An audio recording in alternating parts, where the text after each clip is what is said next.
Nation from the Oval Office calling this a critical time. Breaking overnight, in a stark primetime address, President Trump announces new emergency measures as the global crisis enters a new phase. Smart action today will prevent the spread of the virus tomorrow. The president suspends most travel from Europe, and with the stock market reeling, fears of a recession growing, calls on Congress to help workers and small business. Vice President Pence joins us this morning.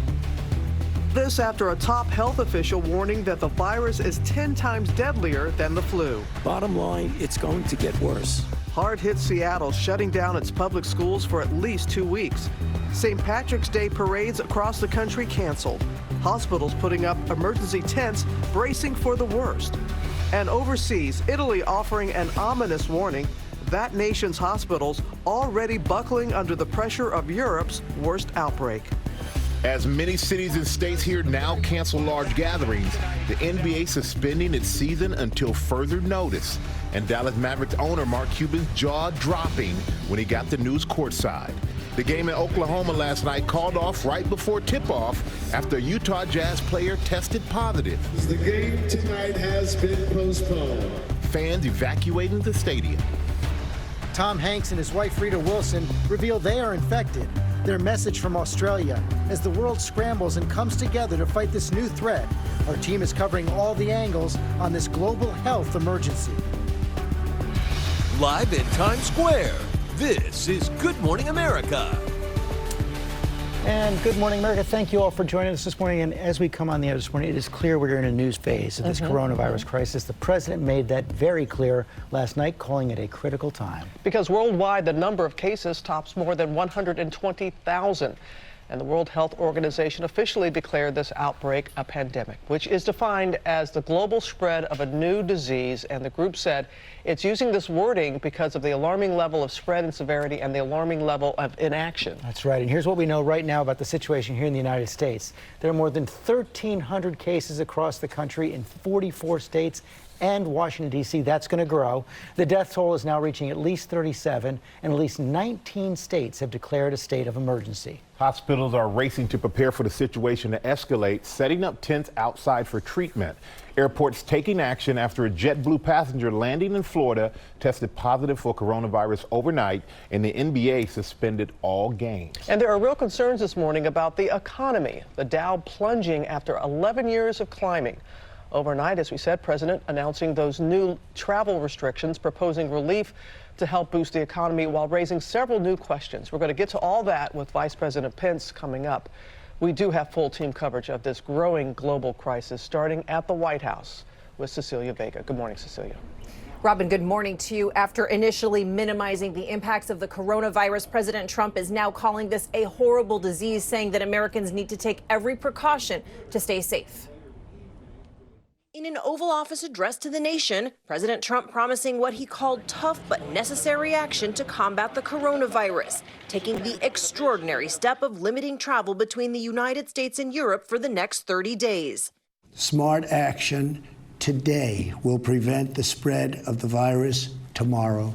The new restrictions bar most foreign nationals coming from Europe from entering the United States beginning tomorrow at midnight. And while the United Kingdom is exempt, the president blamed European allies for not doing more. The European Union failed to take the same precautions and restrict travel from China and other hotspots. As a result, a large number of new clusters in the United States were seeded by travelers from Europe. President Trump originally signaling the measure would also impact trade. These prohibitions will not only apply to the tremendous amount of trade and cargo, but various other things as we get approval. The White House later clarifying in a statement that trade actually is not included in the new rules. President Trump setting the tone of his 10-minute address from the very beginning, saying the outbreak began overseas in China, and he called it a foreign virus. This is the most aggressive and comprehensive effort to confront a foreign virus in modern history. I am confident that by counting and continuing to take these tough measures, we will significantly reduce the threat to our citizens and we will ultimately and expeditiously defeat this virus. Calling this a critical time, the president now urging Americans to follow the advice of health officials he has previously contradicted and asking nursing homes to suspend all medically unnecessary visits. The elderly population must be very, very careful. The president promising financial relief for American workers, including deferring tax payments for people and businesses impacted by the virus. He also called on Congress to pass a payroll tax cut, a proposal already rejected by many Democrats and Republicans. One thing is clear, no longer is President Trump saying this is a virus that will just go away on its own. If we are vigilant and we can reduce the chance of infection, which we will significantly impede the transmission of the virus. The virus will not have a chance against us. Well, and it seems this morning our European allies are not happy. The EU slamming this as a unilateral decision, saying it was taken without consultation. So here's how this will work. It applies to most European countries, not all. Americans coming back from Europe are likely to face additional screenings, including their families if they're traveling with them. And a big shift this morning, George, from the White House. They are announcing that President Trump is scaling back his own travel. They are canceling events in Nevada and Colorado. George. Thank you, Cecilia. We're joined now by the Vice President, Mike Pence. Mr. Vice President, thank you for joining us this morning. Morning, George. That was a striking tone from the president last night. In previous statements, he had emphasized that the coronavirus is, quote, well under control, saying it's going to disappear. So what did he learn that drove him to address the nation in that way last night? And does he now agree with Dr. Fauci, who warned Americans this is going to get worse? Well, we all have known from the beginning that the coronavirus would continue to spread across this country, and it's one of the reasons why from very early on President Trump took decisive action to put the health of the American people first, not only declaring a public health emergency in January, but in that same month he suspended all travel from China, an unprecedented move, and quarantined Americans that were returning from the region. Since that time, George, we've issued travel advisories for areas of South Korea, Italy, screened all persons coming on direct flights. But frankly, as we watch the epicenter of the coronavirus shift from China and South Korea to Europe, the president thought it was proper for us to impose a 30-day suspension on all travel and I from want to continental Europe. ask you about that. We'll be screening all Americans that are returning, George, and requesting that they voluntarily quarantine for 14 days. It's the key here, according to all of our health experts, is that we prevent the coronavirus from being brought further into our country, but also that we continue to focus resources on those areas of the country where we have what is known as community spread. But that's what I want to press you on, Mr. Vice President. How is banning some travel from Europe going to make much difference? The virus is already here, as you point out, 44 states plus the District of Columbia. It's already spreading person to person.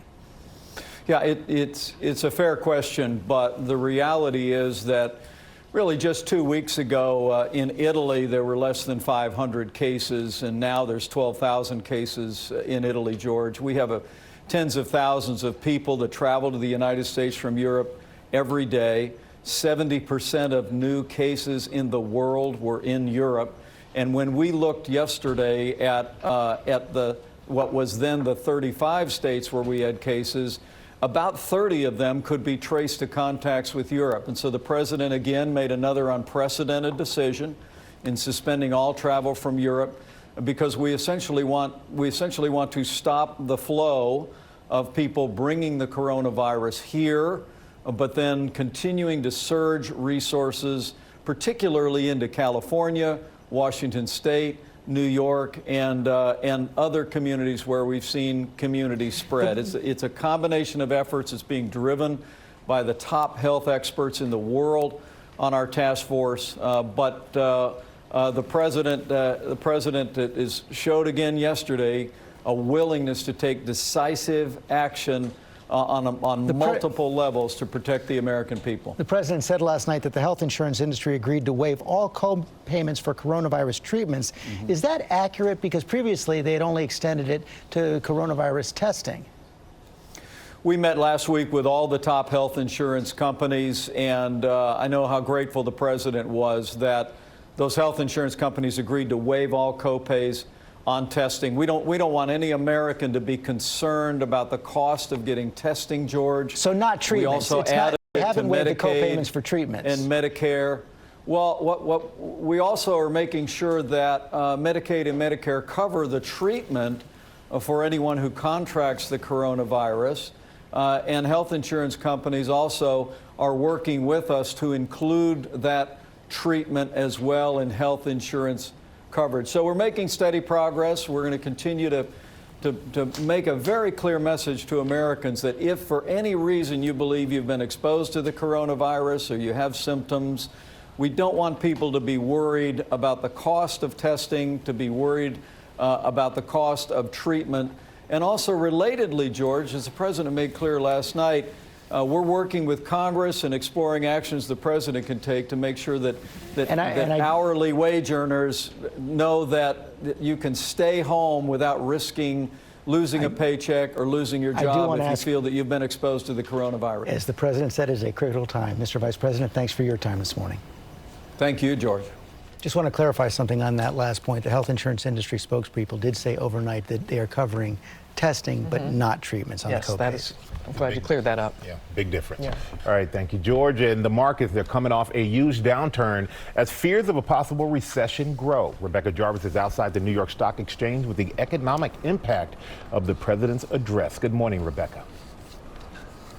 Good morning, Michael. And the impact on the stock market at this point is staggering. Overnight futures, which indicate where the stock market will trade today, fell more than 5% and had to be halted. They will not reopen until the market opens at 9:30 a.m. this morning, but you can anticipate another very volatile day for Wall Street after we have now seen the Dow fall more than 20% from its record highs last month. We are now in what's known as a bear market, and Wall Street is digesting what the president offered last night, that fiscal stimulus. And the concern here today is that it won't be enough to stave off a global recession when Wall Street looks at countries like Italy shutting everything down, George, and the anticipation that the same thing could eventually happen here. George? Another rocky day ahead. Okay, Rebecca, thanks very much. As we said, the coronavirus is now confirmed to be in almost every state, 44 states plus the District of Columbia. And Tom Yamas is in one of the hardest hit cities in the country, New Rochelle, at a National Guard staging area where they're preparing to distribute food. Good morning, Tom. George, good morning to you. In this suburb of New York City, there are more than 100 reported cases. Many families need help because the schools are closed, activities have been canceled, and at any moment, the National Guard is set to deliver hundreds of thousands of pounds of food. That gives you an idea of the severity of the problem here in New Rochelle as Americans all over the country are waking up to a new reality. This morning, there is no more debate. Coronavirus is virtually everywhere. The World Health Organization calling it a pandemic, meaning the worldwide spread of a new disease. Bottom line, it's going to get worse. Here in the U.S., top health officials like Dr. Anthony Fauci briefing Congress, saying the disease will keep spreading. Americans need to take it more seriously. It is 10 times more lethal than the seasonal flu. At least 44 states and the District of Columbia with confirmed cases. The disease has killed at least 37 Americans. With cases growing, so is disruption. This Massachusetts hospital in Norwood, near Boston, set up new tents outside its emergency room doors, awaiting new cases for potential future testing. In New York, with more than 200 confirmed cases, an active containment zone just outside of Manhattan in New Rochelle, a 1-mile radius where certain areas are off limits. The state's biggest outbreak linked back to that New Rochelle attorney still in critical condition. Never in your mind would you expect that the city where you live, like New Rochelle, would be the epicenter of the epicenter with the most people infected with this virus. And one of New York City's biggest parades of the year now officially postponed. Governor Andrew Cuomo putting a halt to the St. Patrick's Day Parade, an event that attracts 1 to 2 million spectators every year. Nationwide, the virus has prompted more than 1,500 schools to close, impacting more than 1 million students. In Washington, so far the hardest hit area in the U.S., at least 30 deaths. In the Seattle area, officials shutting down schools for 53,000 students. Officials banning all events with 250 or more people. It's similar to what you might think of as an infectious disease equivalent of a major earthquake that's going to shake us for weeks and weeks. This as other major cities across the U.S. are taking drastic measures as well. Overnight, California health officials issuing a new policy, saying large gatherings that include 250 people or more should be postponed or canceled, and that smaller gatherings that do not allow social distancing of 6 feet per person should do the same. And Oregon also issuing a similar advisory against 250 or more people at any type of gathering, and the world-famous St. Patrick's Day Parade in Savannah, Georgia, just canceled. Guys, back to you. Okay, Tom. Now to that announcement from the NBA overnight, suspending its season until further notice. The news coming shortly after a Utah Jazz player tested positive for the coronavirus. Also, the NCAA also announcing that fans will not be able to attend March Madness games. TJ Holmes is at Madison Square Garden for us this morning. Good morning, TJ. Hey there, Robin. The NBA season might have ended last night, and what an abrupt and shocking ending it would be after the NBA found out one of its players tested positive for coronavirus and found this out just moments before that player was set to take the court and play in a game. An unprecedented move from the NBA, suspending the season indefinitely after Utah Jazz center Rudy Gobert reportedly tested positive for coronavirus.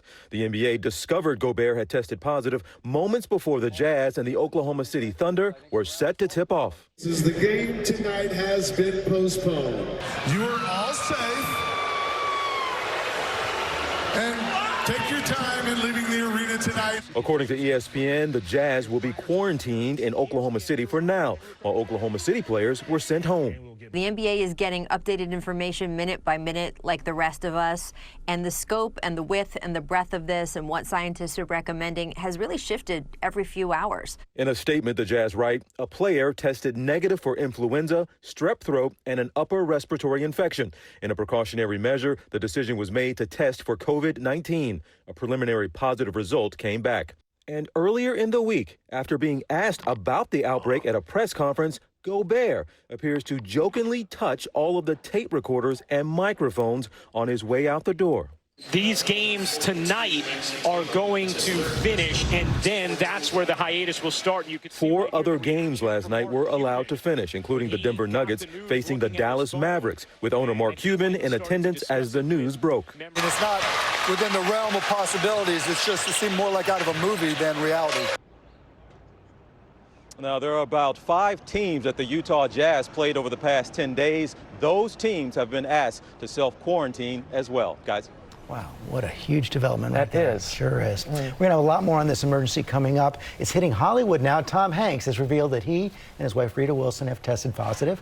Now let's go to Ginger. And dangerous storms will erupt later this morning in southeast Missouri, right through parts of Kentucky, Tennessee, southern Illinois. Guys, these have tornado potential, also damaging wind, even late into the night. Your local weather in 30 seconds. First, the stormy cities, sponsored by CarMax.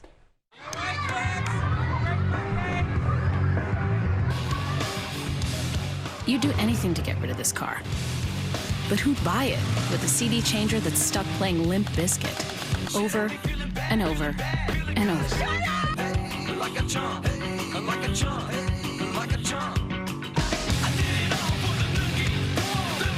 Just sell it to CarMax. We'll buy any car, even this one, because that's the way it should be. CarMax.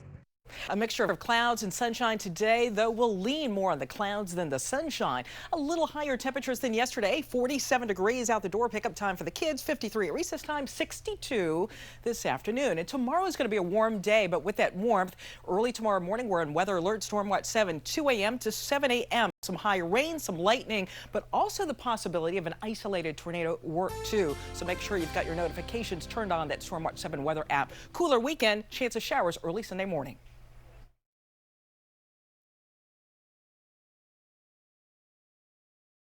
Banning just about all commercial activity. Their hospitals are overstretched. We're going to take you inside. New Colgate Optic White Renewal, with the most hydrogen peroxide in a whitening toothpaste, removes 10 years of yellow stains from your teeth.